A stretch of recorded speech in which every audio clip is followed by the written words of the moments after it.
سنت مؤکدہ ترک کرنا کیسا ہے؟ کیا اللہ تعالیٰ اس کے بارے میں سوال نہیں کریں گے؟ دیکھیں سنت مؤکدہ یہ جو پڑھی جاتی ہے نا 12 رکعت سنت مؤکدہ، فجر میں، ظہر میں، عصر میں جو سنت مؤکدہ پڑھی جاتی ہے، اس کی بہت زیادہ اہمیت ہے، اور حضور علیہ الصلاۃ والسلام نے اپنی ساری زندگی اس پر پابندی سے عمل کیا ہے، اسی وجہ سے اس کو مؤکد کہا جاتا ہے۔ مؤکد کا مطلب جس کی تاکید زیادہ ہے،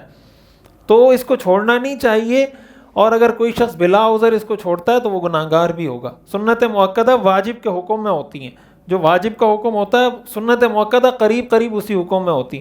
ہاں کبھی انسان کو کوئی ایسی ضرورت پڑ گئی، کوئی ایسی ایمرجنسی ہو گئی، کوئی ایسا مسئلہ ناگہانی، کوئی بیماری ہے، کوئی ایسی صورتحال ہے کہ وہ نہیں پڑھ سکتا سنت مؤکدہ، تو ایسی صورت میں فرض نماز پر اکتفا کر سکتا ہے۔ لیکن اگر کوئی اس کو عادت بنا لیتا ہے یا اس کو مسلسل، عرب ممالک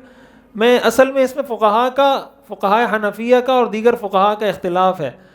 تو وہ عرب ممالک میں ہمارے جو پاکستانی بھائی جاتے ہیں وہ بھی انہی کے رنگ میں رنگ جاتے ہیں، ان میں یہ سنت مؤکدہ پڑھنے کا رواج ہی نہیں ہے،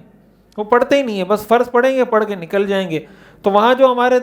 جاتے ہیں یہاں سے پاکستان، ہندوستان، بنگلہ دیش سے، وہ لوگ بھی سمجھتے ہیں کہ شاید یہ کوئی غیر اہم چیز ہے، وہ اپنی فقہ کو فالو کر رہے ہوتے ہیں، اپنی فقہ کے حساب سے عمل کر رہے ہوتے ہیں، لیکن فقہ حنفی کے اندر یہ لازم ہے اور اس کو ادا کرنا یہ ضروری ہے۔